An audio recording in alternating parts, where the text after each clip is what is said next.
மாநில சட்டமன்ற உறுப்பினர் அவர் 10.58 ஏக்கர் தானமா கொடுக்கிறார்.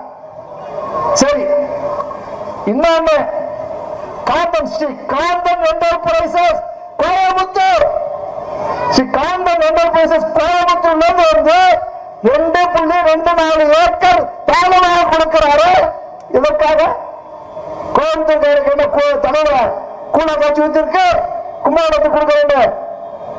கும்பகோணத்துக்கு யார் கொடுக்கிறா? 2.2 பாருங்க. ஆட்டோல போனா 300 ரூபாய் வேணும். கும்பகோணத்துல இருந்து ஆட்டோல அந்த கருப்பூருக்கு சொன்னா 700 ரூபாயிலிருந்து 300 ரூபாய் கேட்பாங்க. 700 ரூபாயிலிருந்து 300 ரூபாய் ஆகும். பஸ்ல ஓடி போனா அதுக்கு 20 ரூபாய், 25 ரூபாய், 30 ரூபாய்.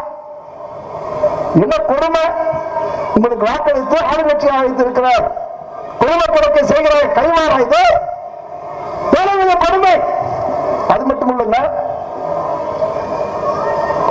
பாதுகாக்கப்பட்ட வேளாண் மன்றம் நம்முடைய தஞ்சை ஒட்டுமொத்த டெல்டா மாவட்டங்கள்லாம் பாதுகாக்கப்பட்ட வேளாண் மண்டலமாக அறிவித்த தலைவர் நம்முடைய எடப்பாடி அவர்கள்.